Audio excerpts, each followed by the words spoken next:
അപ്പോൾ ഇപ്പോൾ ഇനി കുറച്ച് ദിവസങ്ങളിൽ തന്നെ നമ്മുടെ സുധിച്ചേട്ടന്റെ ആണ്ട് വരുന്നുണ്ട് എന്ന് പറയുന്ന കേട്ടു. അപ്പം ഓൾമോസ്റ്റ് എല്ലാരും കഴിഞ്ഞ വർഷത്തെ അറിയാമല്ലോ. അയ്യോ ഓർമ്മിപ്പിക്കല്ലേ പൊന്നെ. Flash back.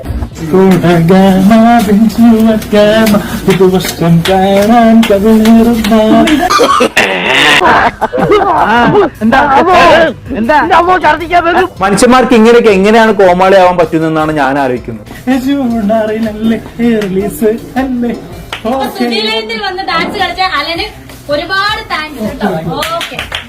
ഈ പെരേരൊക്കെ ബോധമില്ലെന്ന് വെക്കണം. പക്ഷെ ഈ രേണു എന്താണ് ഈ കാണിക്കുന്നത്? ഇത്രയും പ്രിയപ്പെട്ട ഒരാളുടെ ചരമവാർഷിക പരിപാടിയിൽ പെരേര ഇങ്ങനെ കോമാളിത്തരം കാണിക്കുമ്പോൾ അത് തടയേണ്ട ആളല്ലേ രേണു? അതിന് പകരണ്ട് തുള്ളി കളിക്കുന്നു. ഇതൊക്കെ എങ്ങനെ സാധിക്കുന്നടേ? അറിയാൻ മേലാത്തോണ്ട് ചോദിക്കും. ഓരോരുത്തര് പറയുന്നത് കേട്ടാ തൊലി ഉരിഞ്ഞു. ഞാൻ പറഞ്ഞല്ലോ ഒരു അബദ്ധം.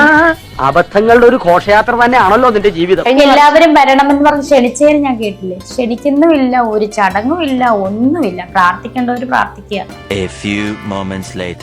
ജൂൺ 5-ാം തീയതി എന്ന് പറയുന്നത് ഒരിക്കലും എൻ്റെ മനസ്സിൽ പോലും അങ്ങനെ ഒരു ദിവസം ഉണ്ടാകരുതെന്ന് പ്രാർത്ഥിക്കുന്ന ഒരാളായിരുന്നു.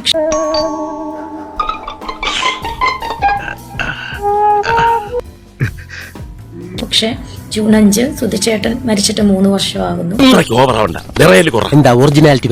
ഞാൻ പെട്ടെന്ന് പ്രമോഷനും അതുപോലെ ഒരു ഫംഗ്ഷനുമായിട്ട് പെട്ടെന്ന് ഞാൻ ബഹ്റൈനിലാണ്.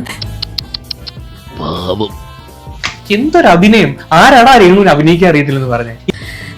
ഞാൻ അവിടെ ഇല്ലെങ്കിലും എൻ്റെ ഫാമിലിയോട് ഞാൻ പറഞ്ഞിട്ടുണ്ട്. ഋതപ്പനുമായിട്ട് തൊട്ടടുത്തുള്ള ഒരു ഓർഫനേജിൽ പോയി ഫുഡ് കൊടുക്കണമെന്ന് പറഞ്ഞിട്ടുണ്ട്. എന്ത് തങ്കപ്പെട്ട മനുഷ്യനാടാ ഇവനെ പറ്റി തോന്നിയ ദിവസം പറഞ്ഞത്. അപ്പോൾ ആ കുട്ടികളോടൊപ്പം ഇരുന്ന് ഋതപ്പനും എൻ്റെ ഫാമിലിയും കൂടെ ഫുഡ് കഴിക്കണമെന്ന് എനിക്ക് വലിയൊരു ആഗ്രഹമുണ്ട്. ആ കുഞ്ഞുങ്ങളുടെ ഒപ്പം ഇരുന്ന് തന്നെ അതിനുള്ള കാര്യങ്ങളൊക്കെ ഞാൻ ഏർപ്പാട് ചെയ്തിട്ടാണ്. ഇത് കുറച്ചോറല്ലേ? ഇതൊന്നും കണ്ടിക്കാൻ പറ്റുള്ള ഞാൻ പോണേ.